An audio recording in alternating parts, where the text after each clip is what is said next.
What a day! What a lovely day!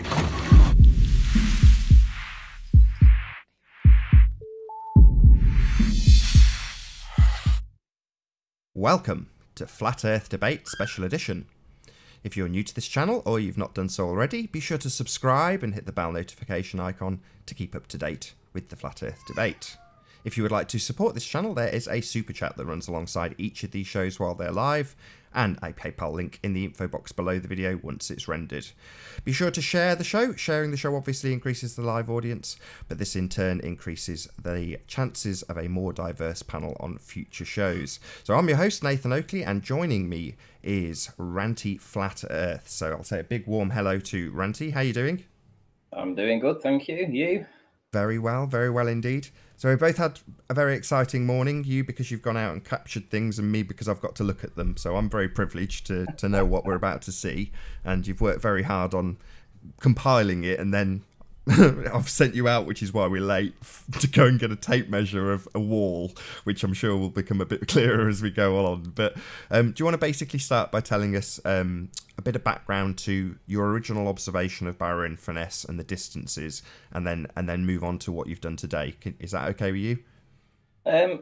Yeah, I mean, I can start with the early stuff. Well, no, just tell us, just verbally, just tell us what it was you've done, just so if this was viewed by somebody who knew nothing about what we'd done to date, you just gave a couple of minutes just to say where we're at, if you know what I mean. Okay, well, I basically went a little bit further away today to look at Barrow in Furness. I went to a distance of 20.4 miles away, so that's another 2.5 miles or so, roughly further than what I'd got the 1 foot observation from before.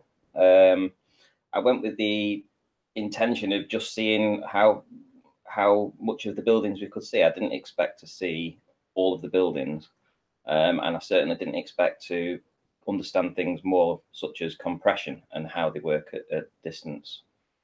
Following on from yesterday's discoveries, really. Cool. So what's the total distance now? So your original one was about 15 to 18 miles. What's this one? The original distance was 18 miles. I've then been filming roughly from about 18.3 for the last couple of weeks or so. I then moved further down the promenade, and I went to a distance of 20.4 miles today. Cool. So where are we going to start? Start with yesterday's compression analysis, if you like. Excellent. So while you're bringing that up, we're detailing the flat Earth obstruction. So the reason why when things shrink into the distance, you can have them obscured. And in essence, this is to compare and contrast to what the globers say is their obstruction, the bulge. But this is what we're investigating. So if you can bear in mind that what Ranty's detailing is the whys and wherefores of what causes obstruction. And in this instance, we're going to go to compression. So once Ranty's got his screen up, I'll present him and he'll talk me through. Presenting? I thought I had been. No. You let me know when you're ready and I'll stick you up. But yeah, so compression, but we're talking in comparison to things that obscure other things. So I'll just stick Ranty's screen up. Hopefully you can all see that nice and clearly. Okay, so essentially this was made on your show yesterday, this image. What I had done was taken 2 elevation images of a video of this boat. So the top image here was from an elevation of about 1/2 foot, and this lower image was from an elevation of approximately 40 feet. So from the higher observation, clearly we can see right down to the bow with the orange stripe running underneath the stellar line. However, from the 1/2 foot observation as well, we also can see all of the stellar line. Let me zoom in and you can see what I'm saying. But you can see a very clear orange line running underneath it. Now, this isn't refraction, this isn't mirroring, because quite often we'll see things mirrored. So we would have another orange line above it, and it would be reflecting back. But because there's no other orange line apart from the bow, the only orange line underneath the stellar line has to be the bow. So what we figured was that this is all of the boat except the bottom. We've lost your audio, Ranty. You might come unplugged. Hello? There we go. Yeah. So where did you get me to? We've got all of the boat. So yes, we do have all of the boat, except it's squished on this lower image from 1/2 foot. So what I did was on your show yesterday, I cropped out the top part of this boat from the 1/2 foot observation, and this is it here, and I placed it next to the 30-foot observation. And as you can see, there's very little, if any, discrepancy with the widths and heights. They all seem to be very similar and hardly suffering any of this compression. But once you go down to the narrow observations here, the bow and everything, it all gets really compressed. So it got me thinking, well, if this is the effect over such a short distance, I think the distance was around about 7 miles, 7.5 miles, what would happen over distances of 15, 20 miles? Well, clearly a lot of that compression would show as indistinguishable between that and the perceived horizon, and yet anything out of that zone would appear in its entirety, just like this, these two comparisons here, but the lower part would all be squished. So essentially I went today and I had a look at Barrow and Furness again from 20.4 miles away. So I'm going to show you the video now. This is me, 20.4 miles away. I'm not going to bother playing the entire video, but I'll skip through just showing you roughly where I was. I will upload it to my channel later. I then lower my camera down onto a tripod that is set to, I think, 13 inches. But it buries into the sand, so it gets me down to approximately 1 foot. When we play through it, hopefully I'll zoom in a moment. You can start to see the buildings now appearing here, and they're very thin, but clearly identifiable. I'll just hopefully stop it on a frame that looks all right. So you can see, maybe with that wave in the foreground. But anyway, they're definitely the buildings of Barrow. What I did, I also got some still shots from this location too.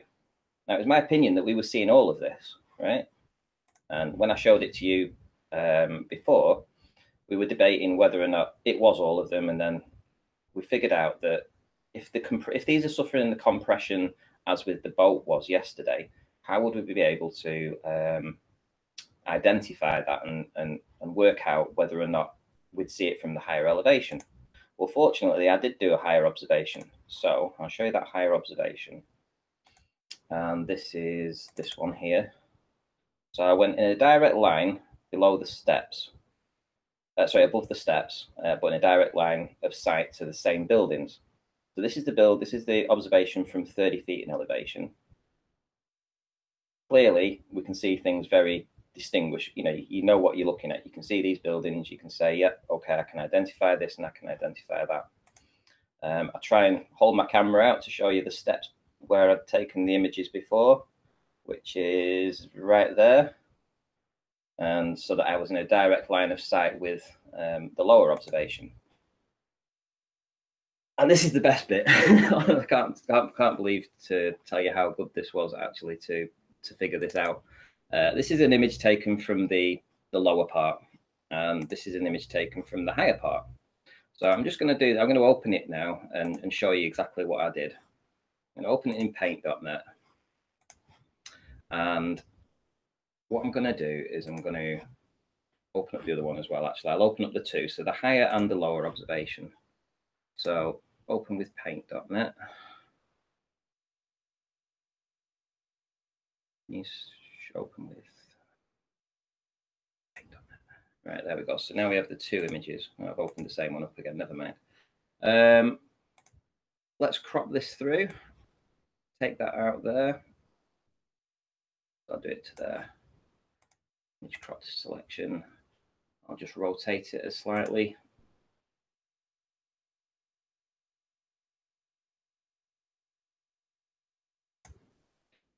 Bear with me whilst I get this all organized, because this is how I did it with you. So I don't want to say that I'm cheating anybody with what we're doing. And then we'll open this one with paint.net.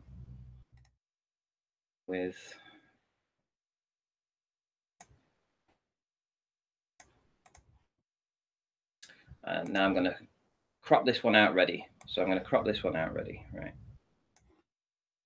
image crop selection. Right. And on this image, what we're going to do, we're going to adjust it. We're going to do the resizing of it. We're going to take out the aspect ratio, and we're going to change the height, not the width, because we noticed in yesterday's images the width wasn't affected, it was just the height. So if I change that to 539, that will be half the size. I'm going to squash it like so. So that's from the higher image. And this is the lower image. So we're going to copy that. And then we're going to paste it in here. So now we're essentially doing the, oh, what's going on there? Why's that gone like that? Just bear with me. Let's figure this out, what's gone on. Image, resize, let's do it by 20%.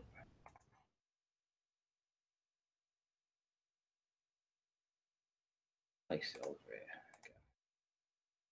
Right, so this is on the hop now because we're sort of caught out. What would you say? It needs doubling, Nath? Would you agree?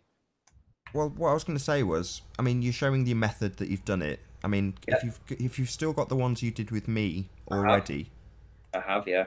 You just use those. So people have now seen the methodology that you did with me, and you've just done exactly the same. But rather than actually doing it on the fly, if you can just use the original ones that you had. Okay. Well, there's just a very rough approximation of the top and the lower. As you can see, they are essentially identical. Here's the presentation. So this was an image taken from the water, so you can see the wave in the foreground.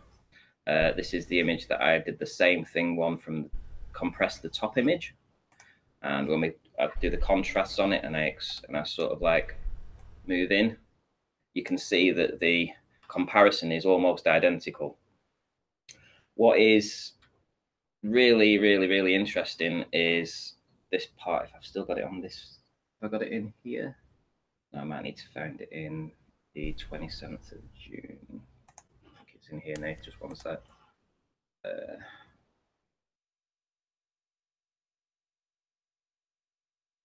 Bear with me because I had the numbers written on it. That's okay. While you're doing that, I'll just summarise your point. So what Ranty's done is he's taken an image from 30 feet and then taken an identical image from a foot. And then he's noticed that the lower observation seems to be very compressed, squashed. So he's then cropped out the image of the same thing from 30 feet and then overlaid it on the image that's from 1 foot, but halved the vertical scale. So he squashed it by, you know, a factor of 50% or whatever the phraseology would be, but he squashed it in half, in a half scale. So that's essentially what he's done. Could I just intersect with the Metabunk stuff? This is where they've hidden the compression, as well as obviously we've got the angular size reduction, but the compression distance has been hidden in the Metabunk's formula. If you put the distance of 20.4 miles with a viewer height of 1 foot, the hidden is 245 feet, right? But yet, if I increase that viewer height to 30 feet, the hidden is 125 feet, right? So 125 or 245. Let me put that onto the image so that you can see what we're talking about. Right, open this with paint.net again. And then I'm going to put the numbers in, and you tell me, this is definitely been co-opted. We have the top image, which was seen from the very small and lower elevation. Sorry, the high elevation is 125 feet.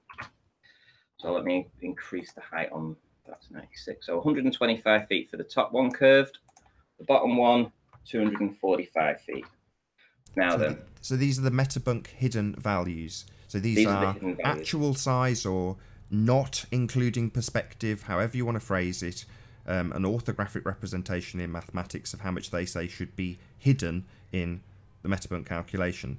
And what do you notice? When you've reduced the height by the factor of the compression that you actually see, it matches the maths with absolute sizes. Exactly, yeah. I mean, the top image, if I just sorry, just gonna hopefully be able to crop this out so that the audience can see. I resize it so that it'll fill up the screen. Right, so the top image, like I said, is from an elevation higher up at 30 feet, and the bottom image is taken from from 1 foot. And this is the curve calcs. So when I reduce in height and compress the height of the top one, what do you know? They match up perfectly. The images are almost a mirror image of one another. Absolutely, almost a mirror image. And this is what we're saying. We're saying that the compression has made it appear that we're losing part of the buildings, but we're not. We're seeing all of the buildings because this image at the top, which was taken from the higher elevation, has just been compressed downwards, crumpled. And what do you know? It matches the bottom image. And it also matches the curve calcs or the percentage of compression. So yeah, so the compression factor has been obviously looked into, observed, and then worked in by virtue of ignoring perspective, as always. But in terms of the proportional representation that the maths gives you, it does in some way match what you can observe.